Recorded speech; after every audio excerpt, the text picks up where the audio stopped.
एक माँ की दर्द भरी कहानी। सर्दियों के मौसम में एक बूढ़ी औरत अपने घर के कोने में ठंड से तड़प रही थी। जवानी में ही उसके पति का देहांत हो गया और घर में एक छोटा बेटा रोहित था। उस बेटे के उज्जवल भविष्य के लिए उस माँ ने लोगों के घर घर जाकर काम किया।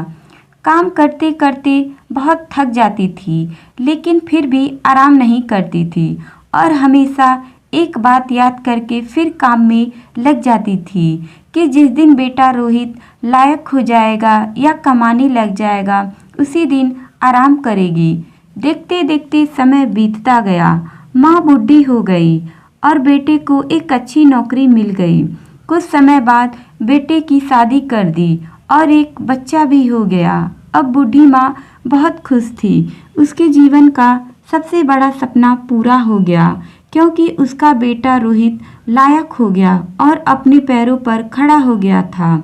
अब उसका बेटा रोहित उसकी हर ख्वाहिश पूरी करेगा। लेकिन ये क्या, बेटे और बहू के पास बूढ़ी माँ से बात करने तक का वक्त नहीं है। बस इतना फर्क पड़ा था माँ के जीवन में। पहले वो बाहर के लोगों के जूठे बर्तन साफ करती थी और अब अपने बेटे और बहू के।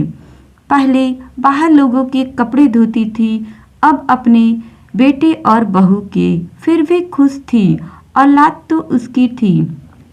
सर्दियों का मौसम आ गया था। एक टूटी चारपाई पर घर के बिल्कुल बाहर वाले कमरे में एक फटे पुराने कंबल में सिमट कर लेटी थी और सोच रही थी कि आज बेटा आएगा, उसे कहूँगी कि तेरी माँ को रात को ठंड लगती है, एक नया कंबल लाकर दे दे। शाम को रोहित जब घर आया तो माँ ने अपने बेटे से बोला, बेटा ठंड बहुत है, मुझे बहुत ठंड लगती है और बात ठंड की नहीं है, मैं बूढ़ी हो गई हूँ, शरीर में जान नहीं है, फटे हुए कंबल में ठंड रुकती नहीं है।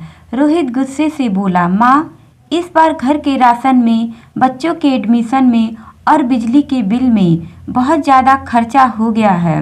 कुछ पैसे हैं जो कि बच्चे का स्वेटर लाना है, तेरी बहू का शॉल लेके आना है। तुम तो माँ घर में ही रहोगी, तुम तो सहन कर सकती हो, हमें तो बाहर जाना होता है कमाने के लिए। बस माँ 2 महीने की सर्दी निकाल लो, अगली सर्दी में आपको नया कंबल लाकर दूंगा। माँ अपने बेटे रोहित की बात सुनकर चुपचाप जाकर उस फटे हुए कंबल में सिमट कर सो गई। अगली सुबह हुई तो माँ इस दुनिया में नहीं थी। माँ की ठंड के कारण मृत्यु हो चुकी थी।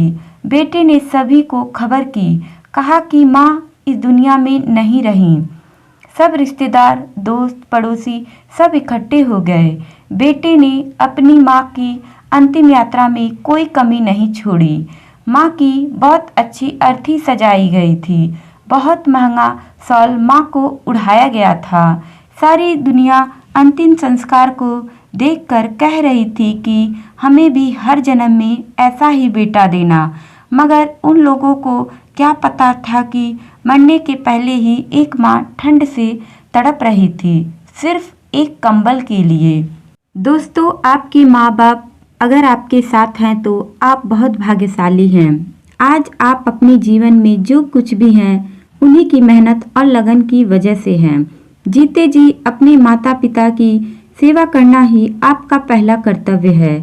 दोस्तों, कहानी अच्छी लगी तो लाइक करें, शेयर करें, कमेंट करें और चैनल को सब्सक्राइब करें। Thank you.